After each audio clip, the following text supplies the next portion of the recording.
Hello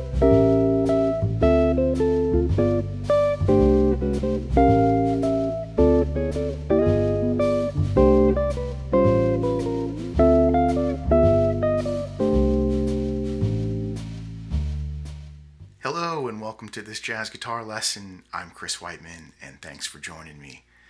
Today's lesson is part 2 of our 1-6-2-5 chord line integration series, and we are going to be using the same concepts from part 1, so I recommend checking that video out first if you haven't seen it.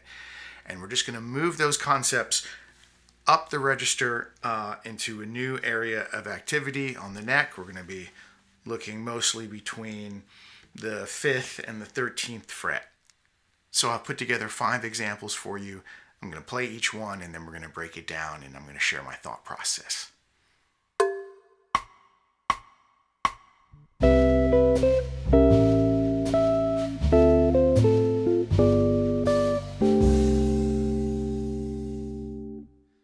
So for each example, there is an underlying harmonic mapping that I'm seeing. And so for example 1, I am seeing C major 7 for my 1 chord. I'm moving to A7 flat 9 for my 6, D minor 9 for my 2, and G7 flat 9 for my 5, and then I'm resolving to a C6-9.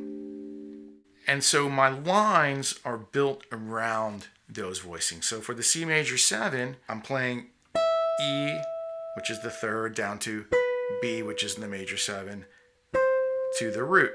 And I'm supporting it with the voicing. Right, so that's 1 and 2, and then on the end of 2, I'm playing my A7 flat 9. So it's an anticipation of the 6th chord, because normally it would fall on beat 3. We're getting there an 8th note early.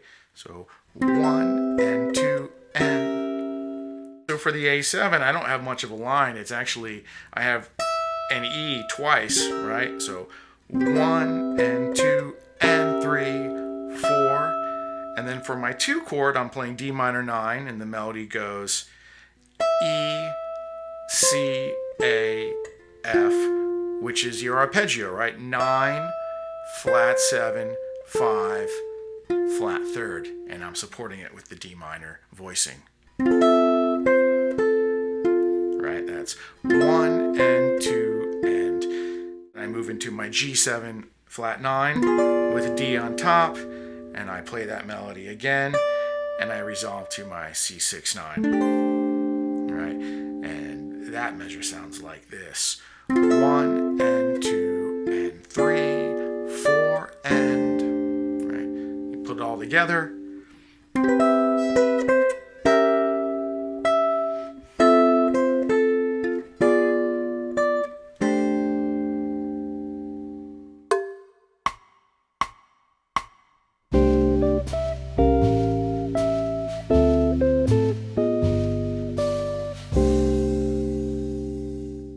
Alright, so for example 2, the underlying mapping starts with a C6-9. Right, so I have A, D, G, C. That's my 6, my 9, my 5th, and my root. Moving to A7 flat 9 with a raised 5th, so sharp 5. Right, so similar to the first voicing, this was A7 flat 9. This is A7 flat 9 with a sharp 5. So I have C sharp is my 3rd, G is my flat 7, B flat is my flat 9, and F is my sharp 5. And then I'm moving to my D minor 9 for my 2 chord. Same voicing from example 1.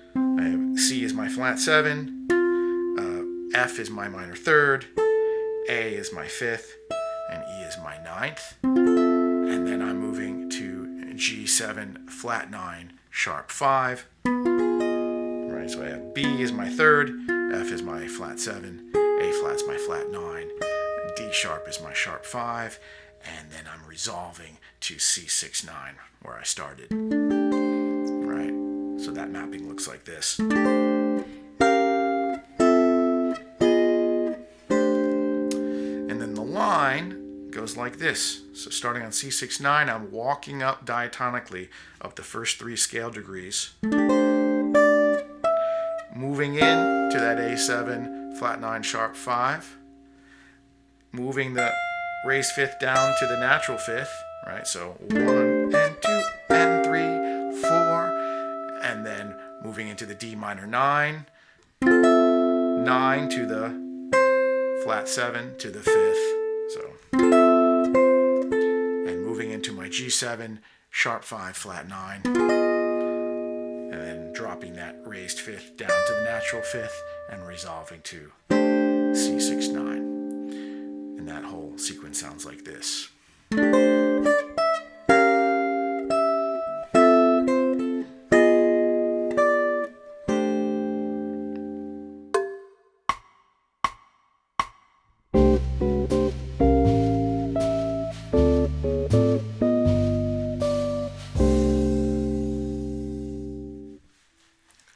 Alright, so the harmonic mapping on example 3 is almost identical to the harmonic mapping in example 2 with one difference.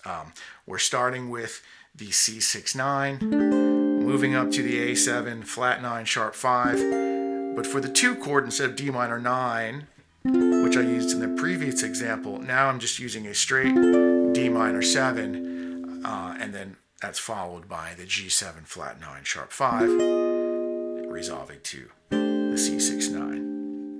And here what I'm doing is I'm taking advantage of some chromatic movement.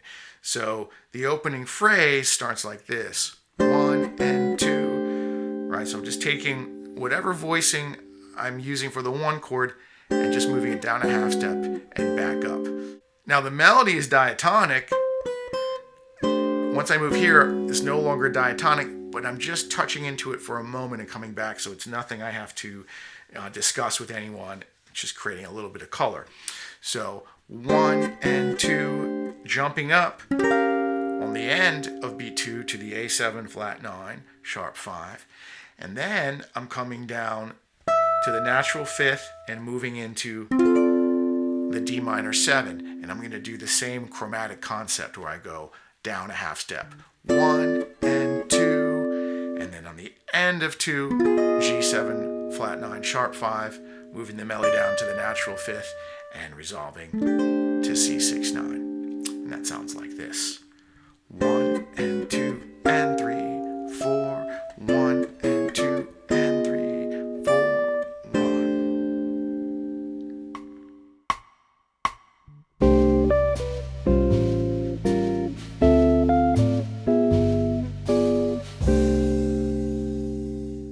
Okay, so the harmonic mapping for example 4 looks like this. We have C6-9. Then we're moving to A7 sharp 5 sharp 9. Right, so I have G is my flat 7, C sharp is my major 3rd, F natural is my raised 5th or sharp 5th, and C is my sharp 9, right? And then I'm moving to A7 sharp 5 flat 9, so I just drop the sharp 9 down a whole step and I get A7 flat 9. So G, C sharp, F, and B flat is my flat 9. Right, so C 6 9, and then A7 sharp 5 sharp 9, A7 sharp 5 flat 9, and then we're jumping up to D minor 9 for the 2 chord, and that is followed by a G13 flat 9. So we have B natural, which is my 3rd, F is my flat 7, A flat is my flat 9, and E is my natural 13. And then that's going to be followed by a G7 flat 9. Right, so we just take the 13 and move it down to the natural 5th, followed by C6 9. And the line sounds like this.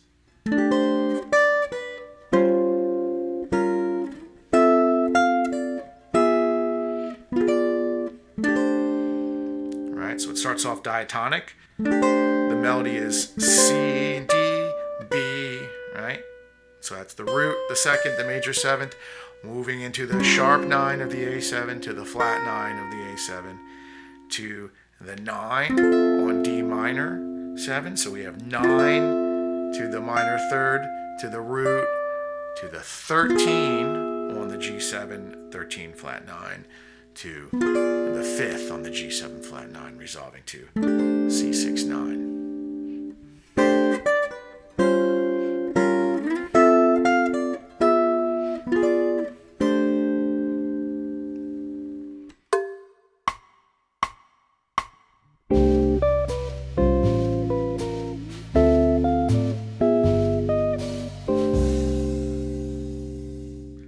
Looking at the harmonic mapping for example 5, it is exactly the same as example 4. The line is very similar. I'm going to add some chromaticism into the line. So it starts off the same. And then here, my A7 sharp 9, instead of going right to the flat 9, I'm moving chromatically into the flat 9. So I have sharp 9, natural 9, that's just a passing note. I'm not thinking of it as part of the chord. And I'm moving into the flat 9, right? And then I'm moving up to my D minor 9. And then when I move to my G13 with the flat 9, I'm going to move that 13th down chromatically to the 5th, right? That line sounds like this.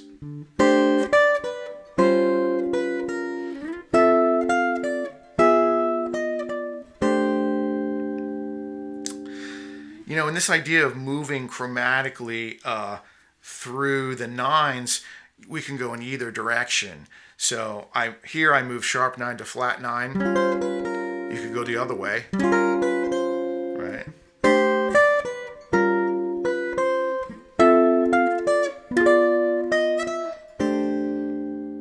So as you practice this stuff, there's different levels, right? So maybe an initial level is I'm developing my technique. I'm just working on being able to execute these chords and have the notes ring out clearly, be able to execute it in time. So that's very valuable. Maybe you're learning these voicings for the first time. The long-term value really is in the conceptual understanding. You know, the ideas like the sidestep, lower neighbor chromaticism, chromaticism with melody, right? The syncopation that's present here.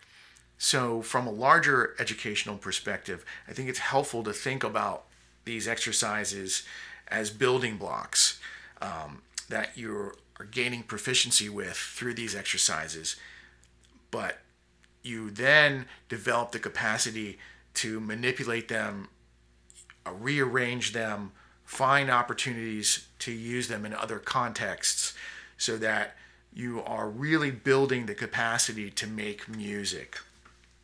Okay, I hope you found this information useful. Everything we went over in this lesson is available to my Patreon subscribers as a PDF download with standard notation and tablature, as well as a backing track. The link is in the video description if you're interested. Thank you for joining me, and I'll see you next time.